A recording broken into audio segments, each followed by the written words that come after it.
మన Indian railways లో చాలా మార్పులు సూపర్ చేంజెస్ అయితే రాబోతున్నాయి. రిజర్వేషన్ లో మనం ఎదుర్కొనే బిగ్గెస్ట్ ప్రాబ్లమ్స్ ఏంటి, అసలు టికెట్ కన్ఫర్మ్ అయిందా లేదా, లేక వెయిటింగ్ లో ఉందా అనే అనుమానం చివరి వరకు కూడా మనల్ని వెంటాడుతూనే ఉంటుంది. ఎందుకంటే ఇప్పటి వరకు రైలు బయలుదేరే 4 గంటల ముందు మాత్రమే రిజర్వేషన్ చార్ట్ అనేది బయట పెట్టేవాళ్ళు. దాంతో చాలా మందికి ముందుగా ప్లాన్ చేసుకోవడం, ఇంకా ఏమైనా ఆప్షన్స్ ఉన్నాయని వెతుక్కోవడం చాలా కష్టమైపోయింది. కన్ఫర్మ్ కాకపోతే మరో ఆల్టర్నేటివ్ ట్రావెల్ ఆప్షన్ చూసుకోవాలంటే ఎంతో టైం పట్టేదిగా.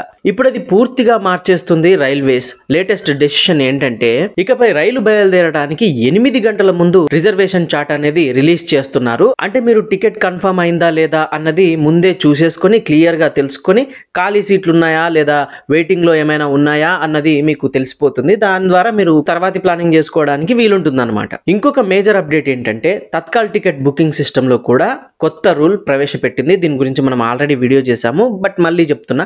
జూలై 1 నుంచి ఇకపై అథెంటికేటెడ్ యూజర్స్ మాత్రమే తత్కాల్ టికెట్ అనేది బుక్ చేసుకోగలరు.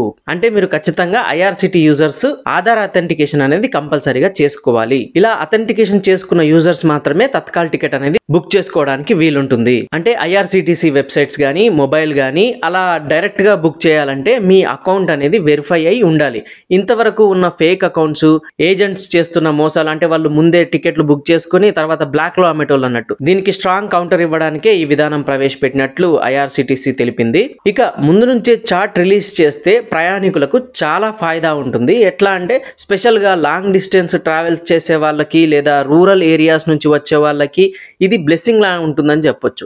అనవసరమైన ట్రావెల్ టెన్షన్ తగ్గిపోతుంది, కన్ఫర్మ్ అయ్యింది లేనిది తెలిసిపోతుంది, లేకపోతే కరెంట్ బుకింగ్ ద్వారానన్నా వెంటనే ప్లాన్ అనేది మార్చుకోవచ్చు. అదే టైంలో ఈ రిజర్వేషన్ సిస్టమ్ ని కూడా ఐఆర్సిటిసి చాలా స్మార్ట్ గా, ట్రాన్స్పరెంట్, ఎఫిషియెంట్ గా మార్చేందుకు రైల్వే బోర్డు ఆల్రెడీ పనిలో పడిందని చెప్పొచ్చు. ఈ విషయంపై మీ అభిప్రాయాలు కామెంట్ చేయండి.